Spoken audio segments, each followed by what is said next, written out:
Morning students. ഇന്ന് നമ്മളിവിടെ explain ചെയ്യാൻ പോകുന്നത് ഞാൻ 21st ക്വസ്റ്റ്യൻ ആണ്. പേജ് നമ്പർ 2.56 21st ക്വസ്റ്റ്യൻ ആണ്. അപ്പോൾ ഇതിൽ ലിഫോ മെത്തേഡിൽ ചെയ്യാനാണ് പറഞ്ഞിരിക്കുന്നത്. ലിഫോ മെത്തേഡിൽ പ്രോബ്ലം ചെയ്യാനാണ് പറഞ്ഞിരിക്കുന്നത്. സ്റ്റോക്സ് ലെഡ്ജർ പ്രിപ്പയർ ചെയ്യാനായിട്ട്. അപ്പോൾ റെസിപ്റ്റ്സും ഇഷ്യൂസും തന്നിട്ടുണ്ട്. അതിൽ ആദ്യത്തെ ഇത് ഓപ്പണിംഗ് സ്റ്റോക്കാണ് തന്നിരിക്കുന്നത്. 530 rupees വെച്ചിട്ട് 15,000 എഴുതി. ദെൻ നെക്സ്റ്റ് തേർഡിന് നടന്നിട്ടുള്ളത് ഇഷ്യൂ ആണ്. ഇഷ്യൂ നമ്മൾ എഴുതി, അതിൻ്റെ ബാലൻസ് എഴുതി. ദെൻ നെക്സ്റ്റ് ഫോർത്തിന് വീണ്ടും ഇഷ്യൂ ആണ് 100 units. അപ്പോൾ നമുക്ക് ഒരു ലോട്ടേ ഉള്ളൂ. അപ്പോൾ ലാസ്റ്റ് ആൻഡ് ഫസ്റ്റ് ഔട്ടിൽ നമ്മൾ എന്ത് ചെയ്യേണ്ട കാര്യമില്ല, ഇങ്ങനെ ലാസ്റ്റിലാണോ എന്ന് നോക്കേണ്ട കാര്യമില്ല. ഉള്ള ലോട്ടിൽ നിന്നാണ് നമ്മൾ ഇഷ്യൂ ചെയ്ത് പോകുന്നു. ഓക്കെ, സോ 100 units ഇഷ്യൂ ചെയ്യുന്നു. 330 ബാലൻസ് എഴുതുന്നു. ആൻഡ് വീണ്ടും നമുക്ക് 8ന് വീണ്ടും വന്നിരിക്കുന്നത് ഇഷ്യൂ തന്നെയാണ്. 80 kg 30 വെച്ചിട്ട് ബാലൻസ് ചെയ്യുക. 330ൽ 8 പോയാൽ ബാക്കി എത്രയാണ് എഴുതുക. Okay, next transaction 13th received from vendor. Received from vendor എന്ന് പറഞ്ഞാൽ എന്തായിരിക്കും? റെസിപ്റ്റ് ആയിരിക്കും. സ്റ്റോഴ്സിലേക്ക് മെറ്റീരിയൽ റിസീവ് ചെയ്തു. വെൻഡർ എന്ന് പറഞ്ഞാൽ സപ്ലയർ, സെല്ലറിൻ്റെ കയ്യിൽ നിന്ന് മെറ്റീരിയൽ കിട്ടി. അപ്പോൾ എന്താ? റെസിപ്റ്റ് ആണ്. റെസിപ്റ്റ് കോളത്തിൽ എഴുതുക. ദെൻ ബാലൻസ് കോളത്തിൽ എഴുതുക. ദെൻ നെക്സ്റ്റ് എന്താണ്? Transaction 14th refund. 14th ഡേറ്റിലെ പോയിന്റ് ശ്രദ്ധിക്കുക. Refund of surplus from a work order. Refund of surplus from a work order. That means refund of surplus from work order എന്ന് പറഞ്ഞാൽ നമ്മൾ സ്റ്റോഴ്സിൽ നിന്ന് എന്ത് ചെയ്തിട്ടുണ്ട്? മെറ്റീരിയൽ ഇഷ്യൂ ചെയ്തിട്ടുണ്ട്. എങ്ങോട്ടേക്ക്? പ്രൊഡക്ഷനിലേക്ക് ഇഷ്യൂ ചെയ്തിട്ടുണ്ട്. ഒരു വർക്കിന് വേണ്ടിയായിരുന്നു. പക്ഷേ ആ വർക്ക് ചെയ്ത് കഴിഞ്ഞിട്ട് ബാക്കി വന്ന മെറ്റീരിയൽ എന്ത് ചെയ്തു? തിരിച്ചു വന്നു. നേരത്തെ ചെയ്ത പ്രോബ്ലം ആണ്. അതിൽ റീഫണ്ട് വന്നാൽ, അതായത് തിരിച്ച് സ്റ്റോറിലേക്ക് മെറ്റീരിയൽ വന്നാൽ നമ്മൾ എന്ത് എഴുതും? അതിനെ റെസിപ്റ്റ് ആയിട്ട് എഴുതും. ഓക്കെ, സോ അതിനെ റെസിപ്റ്റ് ആയിട്ട് എഴുതി. 14th 15 kg മെറ്റീരിയൽ 25 വെച്ചിട്ടാണ് എല്ലാ ക്വസ്റ്റ്യനിലും പറഞ്ഞിട്ടുണ്ട്. ഓക്കെ, അപ്പോൾ അത് നമ്മൾ എഴുതുക. ഓക്കെ, നെക്സ്റ്റ് 14th കഴിഞ്ഞിട്ട് നിങ്ങളൊരു കാര്യം ശ്രദ്ധിക്കാനുള്ളത്, ലാസ്റ്റിൽ ഒരു പാരഗ്രാഫ് കൊടുത്തിട്ടുണ്ട്. Issues are to be priced on principle of LIFO method. And ഒരു പോയിന്റ് നെക്സ്റ്റ് പറഞ്ഞിരിക്കുന്നത് നോക്കാം. The store verifier of the factory noted that on 15th he had found a shortage of 10 kg. Shortage of 10 kg. 15th അദ്ദേഹം ഒരു എന്ത് feel ചെയ്തിട്ടുണ്ട്? Shortage feel ചെയ്തിട്ടുണ്ട്. Shortage feel ചെയ്തിട്ടുണ്ട്. Okay, അപ്പൊ ഷോർട്ടേജ് എന്ന് പറഞ്ഞാൽ എന്താണ്? നമ്മൾ കഴിഞ്ഞ ക്വസ്റ്റ്യനിൽ ചെയ്തായിരുന്നു എന്ത്? സർപ്ലസ് വന്നത് അല്ലേ? അതായത് കൗണ്ട് ചെയ്ത് നോക്കിയപ്പോൾ സർപ്ലസ് കണ്ടായിരുന്നു. സർപ്ലസ് കണ്ടപ്പോൾ അതെന്ത് ചെയ്തു?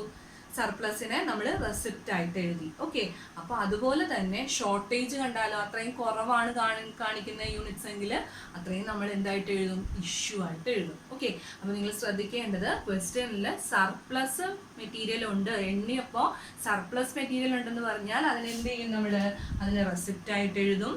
ആൻഡ് ഷോർട്ടേജ് ഓഫ് മെറ്റീരിയൽ എന്ന് പറഞ്ഞാൽ അതിനെ ഇഷ്യൂ ആയിട്ട് എഴുതും. ഓക്കെ, സോ 15th അപ്പോൾ അങ്ങനെ ഒരു ഡേറ്റ് നമ്മുടെ ക്വസ്റ്റ്യനിൽ തന്നിട്ടില്ല. 14th കഴിഞ്ഞിട്ട് 16th ആണ് പറഞ്ഞിരിക്കുന്നത്. അപ്പോൾ നമ്മൾ എന്ത് ചെയ്യുക? 15th ഒരു ട്രാൻസാക്ഷൻ ഉണ്ട്, ദാറ്റ് ഈസ് ഷോർട്ടേജ്. എന്താണ് ഷോർട്ടേജ് എന്ന് പറയുന്നത്? ദാറ്റ് ഈസ് 10 kg ആണ് ഷോർട്ടേജ്. 10 kg ഷോർട്ടേജ് എന്ന് പറഞ്ഞാൽ നമ്മൾ എന്തെല്ലാം എഴുതുന്ന? ഇഷ്യൂലാണ് എഴുതുന്നത്. സോ 10 kg ഷോർട്ടേജ് ഉണ്ട്. ഓക്കെ, ആൻഡ് 10 kg ഷോർട്ടേജ് നമ്മൾ എഴുതുന്നത് എത്ര രൂപ വെച്ചിട്ടാണ്? 25 വെച്ചിട്ടാണ്. 25 വെച്ചിട്ട് 250. അപ്പൊ ഇഷ്യൂ ഈ 25 വെച്ചിട്ട് എന്ന് പറഞ്ഞാൽ എന്താണ് ഉദ്ദേശിക്കുന്നത്? 10 units ഷോർട്ടേജ് എന്നാണ് പറഞ്ഞത്. അപ്പൊ ഷോർട്ടേജിന്റെ റേറ്റ് നമുക്ക് അറിയില്ല. സോ റേറ്റ് അറിയില്ല എങ്കിൽ നമ്മൾ ഇഷ്യൂ ചെയ്യുന്നത് എന്ത് മെത്തേഡ്? ഇവിടെ ലിഫോ മെത്തേഡ് അല്ലേ? ഇഷ്യൂ ചെയ്യുന്നത് ഏത് മെത്തേഡിലാ? ലിഫോ മെത്തേഡിലാണ്. സോ ഏത് റേറ്റ് ആയിരിക്കും ആപ്ലിക്കബിൾ ആയിട്ടുള്ളത്? ലിഫോ മെത്തേഡിൽ ഈ 10 യൂണിറ്റ് നമ്മൾ ഇഷ്യൂ ചെയ്തു എന്ന് പറഞ്ഞാൽ എന്തിൽ നിന്നായിരിക്കും കുറയുന്നത്? ലാസ്റ്റ് വണ്ണിൽ നിന്നായിരിക്കും കുറയുന്നത്. സോ 15ൽ നിന്ന് 15ന്റെ റേറ്റ് എത്രയാ? 25. സോ ആ 25 ആണ് നമ്മളിവിടെ എടുക്കുന്നത്. ഓക്കെ, സോ ഷോർട്ടേജ് എന്ന് പറയുമ്പോൾ ഷോർട്ടേജ് എത്ര നമ്പർ ഓഫ് യൂണിറ്റ്സ് എന്ന് എഴുതുക. ആൻഡ് എത്ര റേറ്റ് എന്ന് പറഞ്ഞാൽ ഇഷ്യൂ അല്ലേ? ഇഷ്യൂ എപ്പോഴും എന്തായിരിക്കും? എന്തിലായിരിക്കും? ഈ ലാസ്റ്റിലുള്ള ഇഷ്യൂ ചെയ്യുന്നത്. ഇപ്പോൾ ഫസ്റ്റ് ഔട്ട് ആയിരുന്നെങ്കിൽ ഏത് റേറ്റ് ആയിരുന്നേനെ? FIFO ആയിരുന്നെങ്കിൽ 30 ആയിരുന്നേനെ. ഓക്കെ, സോ ഇങ്ങനെ 10 units കുറവുണ്ടെന്ന് പറഞ്ഞ് നമ്മൾ കാണിച്ചു. ഓക്കെ, അപ്പോൾ ബാലൻസ് എത്ര വരും? Balance 250, 30, then 7,500, then again 200, 28, 5,600, then ഇതിൽ എത്ര ബാക്കിയുണ്ട്? ഇനി 5 ബാക്കിയുള്ളൂ.